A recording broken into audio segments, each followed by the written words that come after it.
Do you know the one thing I don't like about Australia? It's the racism towards Indians. Indians get so much disrespect in this country. If you go on any comment section on social media, you'll get comments like Indians are hairy, they stink, they don't use deodorant, they're taking all our jobs, blah blah blah blah blah. But in fact, they're the most hardworking people in this country. We should all be learning from them. Yeah, the Indian disrespect is getting way too much now. I don't mean to be racist, but who the hell is in charge of hiring security for shopping centers in Australia these days?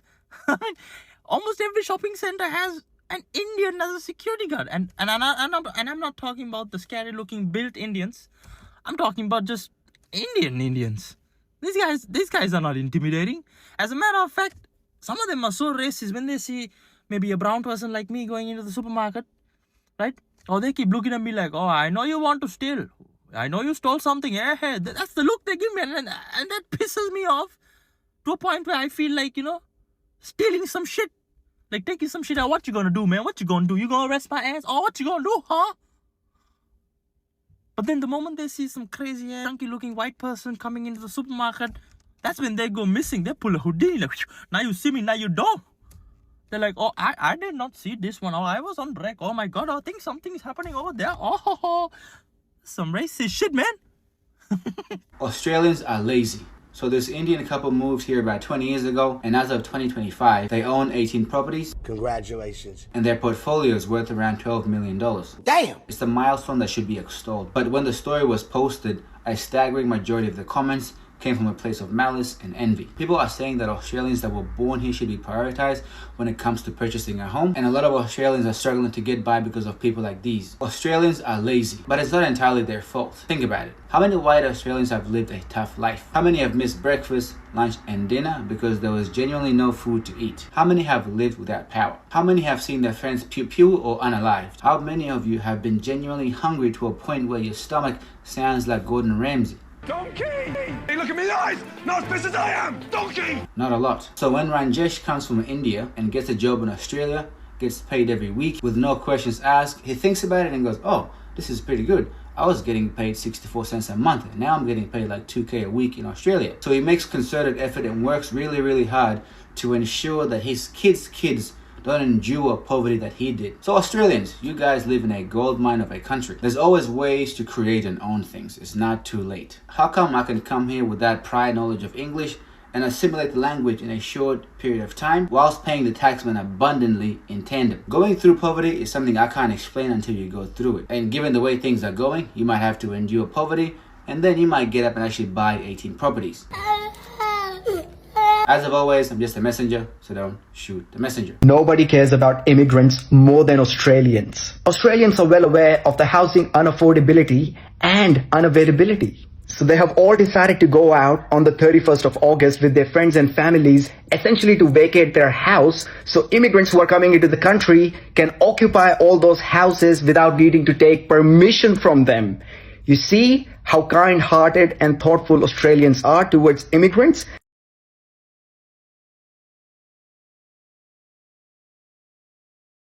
Hello guys, welcome back to the channel. This is Hosting Stories KE, and I hope you are doing super great whenever you are watching this video from. In today's episode, let's talk about Indian fatigue in Australia. Yes, Indian fatigue in Australia.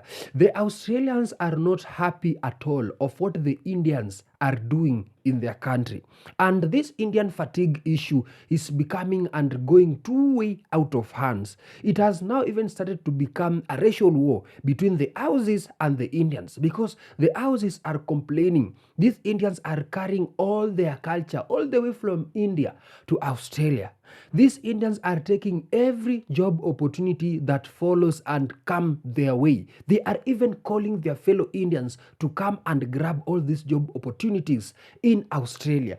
But here's the plot twist. The Indians, when asked why they are doing this in Australia, they are suggesting and saying, no, India does not offer this opportunity. Our country, India, only gives us skills. Because of the highest population in India, it can't offer all job opportunities to every Indian in India. That is why when we go to a country that has opportunity, like Australia, we will grab that opportunity and stick to it. That is why we are doing every job that comes our way. We are not taking your jobs. You guys are lazy. We are very hardworking. That is why most of the employers prefer to give us their jobs because they know what capability we can go, what we are capable of. We have all the skills, not to mention the experience, and we are willing to do any job of which the Aussies are not willing to do. That is where the Indian fatigue comes from. The Australians are complaining on their other hands and start to be racial to the Indians, and the Indians are saying, you just continue with your doings, become racial, we are tired of your racism, but we cannot stop working here in Australia and doing our things here in Australia because you made us see the opportunities that are available in your country. Why shouldn't we grab them? Let's watch this video together, guys. I don't want us to be biased. Let's see both the sides, the Aussie sides and the Indian side, and then at the end I'll be giving my commentaries. In the meantime, subscribe and let's watch this episode together. Australia pays an Indian migrant nearly $400,000 a year just for him to tell them there's too many white people in the country. So this is Jiri Sivaraman. Here he is asking, why is it there are so few people that look like me? So this bloke left India, moved to Australia, somehow got a top position in our government, now complains there aren't enough Indians. And he's getting paid $385,000 to say that, to say there's too many white people. He says the media, politics, the judiciary are held by white people. But this is not the only instance of someone high up in Australian government being paid by Australian taxpayers advocating for higher Indian migration. Peter Varghese, who is the head of the Department of Foreign Affairs and Trade, who headed the India Economic Strategy, said we should put more Indians in position of power in corporate and government roles. Mr. Varghese has said, I feel a strong connection to India. India was the birthplace of my parents. He was actually born in Kenya, so he wasn't even born in Australia or India, yet he still advocates for India's interests. So that's two examples in this video of migrants working in the Australian government advocating for the interests of a foreign government under the auspices of multiculturalism. To put it bluntly, I think these guys are threats to national security. I don't think anyone with loyalty to a nation other than Australia should be working inside the Australian government, certainly should not be allowed to call for demographic changes to suit their foreign interests. When it comes to racial differences, this comment has one of my favourite words, accountability. Accountability is at the heart of this problem. And I'm going to invoke Indians from India just for a moment to make a very clear point. So, census results came out this year. Guess what the fastest growing religion in Australia is? Hinduism. Guess what the fastest growing ethnic group is? Indians from India. Now, they come here, some of them are successful, some of them are like doctors and lawyers and whatever, but a lot of them are poor. A lot of them live in the poor areas. I was living near a poor area and it was completely full of Indian people. So they're at a disadvantage. They face racism because unfortunately in Australia, every single country on earth has racism, and they are not immune from racism in Australia. There is racism towards Indians in Australia, unfortunately. Now, what do I personally think about the fact that Indians are the fastest growing nation in Australia? I am thanking the gods. I am so relieved. Let me tell you about some qualities that Indian people have. Okay, so they're a minority group. They're people of colour. They live in poor areas and they're subject to racism. So what do? Do they join gangs? Do they blame white people? No, they don't. They don't do this. What they do is they work very hard. They do anything they can to get ahead. They will do the smallest job to get ahead. They don't cause any crime. They don't fill up prisons. There's no Indian people filling up prisons. They make good decisions. They stay out of crime. They don't commit crimes. They do everything positive in a society. They do everything that, a lot of white people would do. So it's a lot of harmony, creates a lot of harmony. I'm very relieved that they make up a majority of Australians. They're not concerned with gangs. Their music isn't about gangs and shooting police and all that. Their music's about having fun and sexuality. If you want to know what an Indian man is concerned with, in all honesty, go ask one. They're concerned with getting women's pants off. That's pretty much all they're concerned with, and doing well. That's all they're concerned with. Now, another thing is that They're very frugal. So any money they make, they're more frugal than anyone. They will try and get other things as cheaply as possible and as efficiently as possible. They're not getting like grills. When they get money, they're not getting grills and like chains and bling and like hotted up cars and all this superficial stuff, just blowing money, like throwing money around, superficial stuff. They're frugal. They make wise decisions.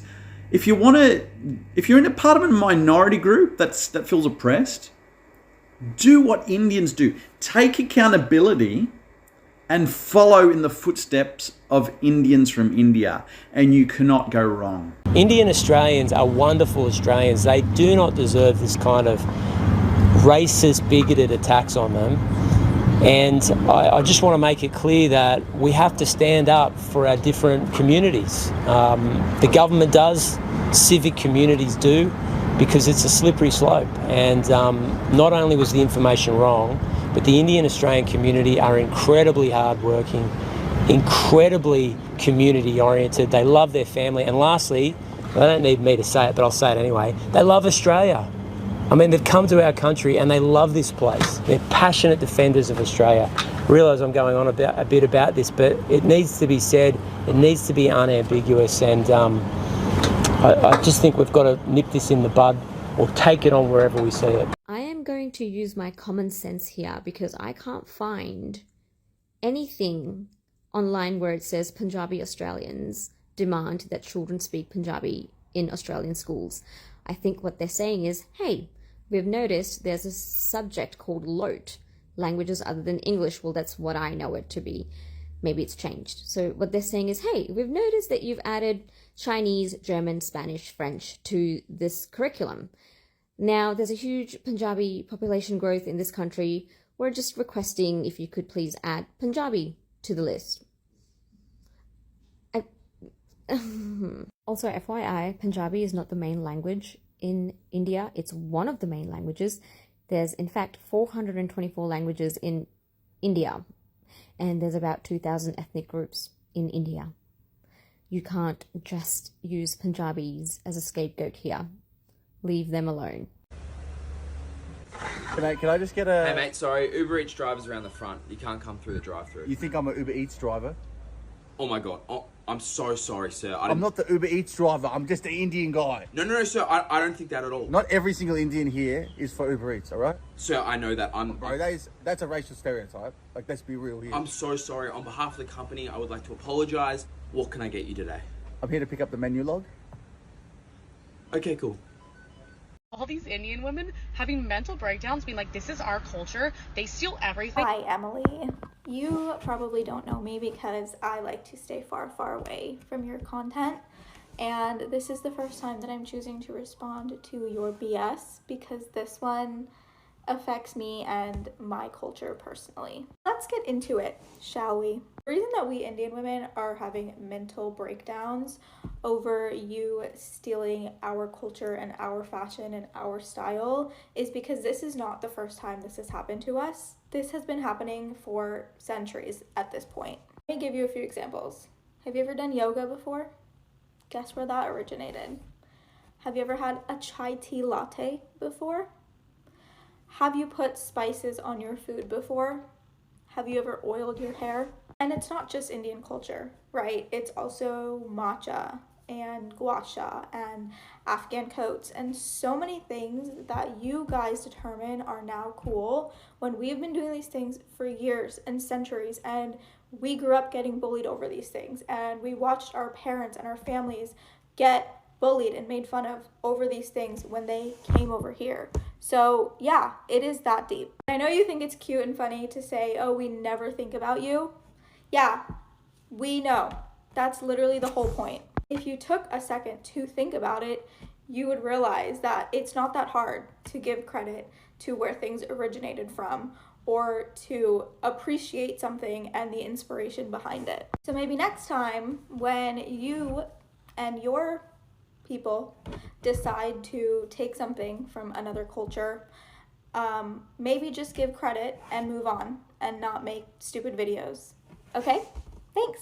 as you know, like Australia isn't a British country, you know, the Aboriginals and stuff, you know, they were the first people here. So either way, everyone in Australia doesn't belong here. You know, we've either come here and we've become Australian after the fact. No one's Australian except for the Aboriginals. So I reckon, in a way, there is irony, but also there isn't. Indian mofos use their hands while eating. Disgusting.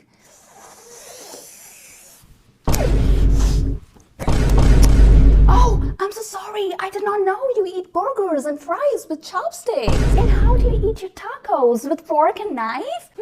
According to Ayurveda, eating with fingers creates a physical and spiritual connection with the food, improving digestion and overall health. That's why Indians have been eating with hands for centuries. But let's for a second stop talking about eating and let's start talking about pooping. You find our eating style disgusting? We find your pichwada cleaning style disgusting. We Indians wash our hands before and after eating. Do you wash your pichwada after pooping? No?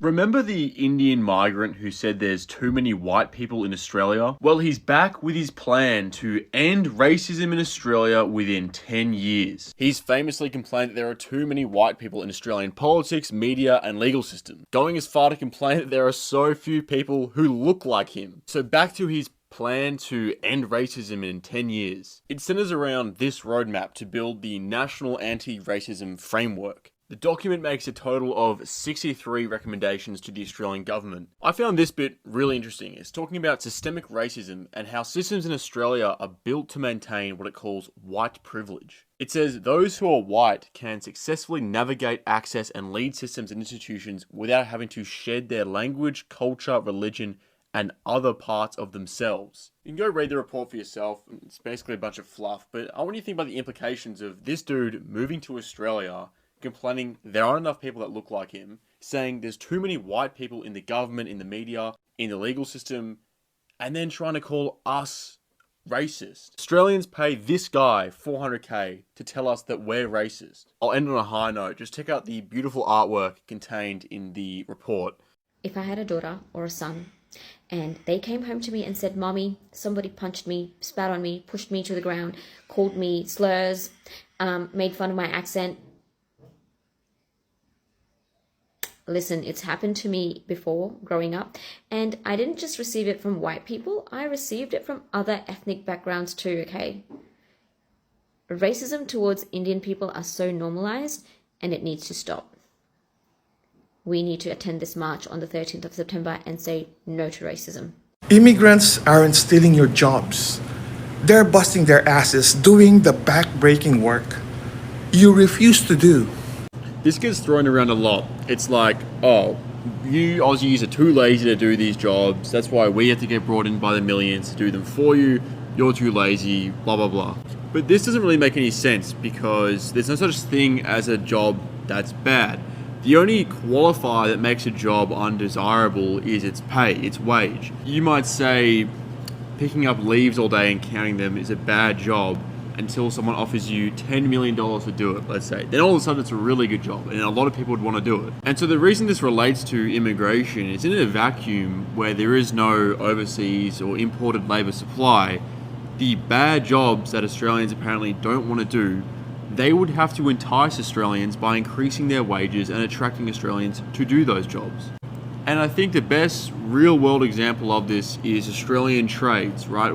Our unions have protected their industry from immigration by making it very difficult for the government and employers to bring trades in from overseas. As a result, Australian trades is some of the highest paid in the world. And as a result of that, it's actually quite desirable, or can be quite desirable in Australia to become a tradesperson. This has been a very convoluted way of just trying to say that immigration or increasing labour supply is what makes jobs undesirable because it creates conditions where the wages offered in them can stagnate or often actually decline, and therefore the working native population no longer wish to take those jobs, creating a vicious cycle where those industries become dependent on migration to fill their roles at the wages previously offered.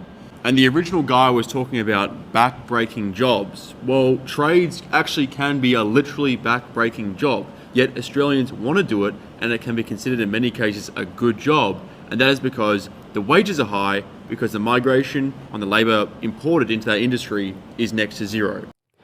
So you see what they are suggesting and saying? Those are just some of the few commentaries we've had about Indian fatigue. It is an online war that has now escalated to become a racial war between the Aussies and the Indians. Because the Aussies are complaining about this and that. The Indians are justifying themselves about this and that. The Aussies are complaining about Indian culture being in Australia. The Indians are saying we cannot leave our culture behind because some of us are even living here for 10, 20, or even 30 years. Some of them are even CEO. Some of them are even big people in Australia because they came all the way to India with the available skills in their with their experience and skills. They came into Australia, saw the opportunity and seized it. But now here's the question. Do you think this Indian fatigue should be an issue within the Aussies, or the Aussies should just focus on the issue affecting them, like the housing crisis,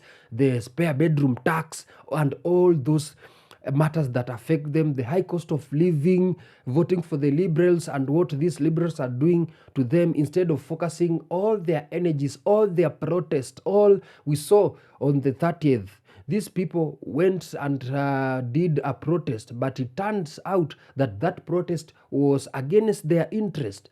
It was a protest led by the neo-Nazi group and the other white supremacists, claiming that we are marching for only white Australia. Do you think that the Aussies should focus their energies on such matters like housing crisis, or should they focus all their energies to these Indians, which are never ever ending to move to Australia? What do you think, guys? Because Indians are very hardworking people, according to my understanding.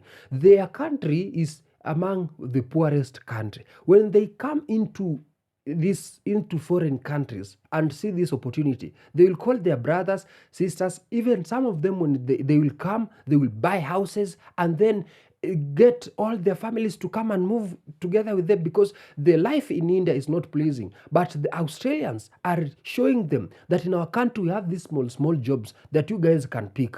And when these Indians come and pick those small jobs, these Australians start complaining. The Aussies start complaining, they start becoming racial, start feeling bad that, oh, these people are taking all their jobs. But in reality, someone cannot take your job when that spot is occupied, which means for someone to take your job, that job must be empty.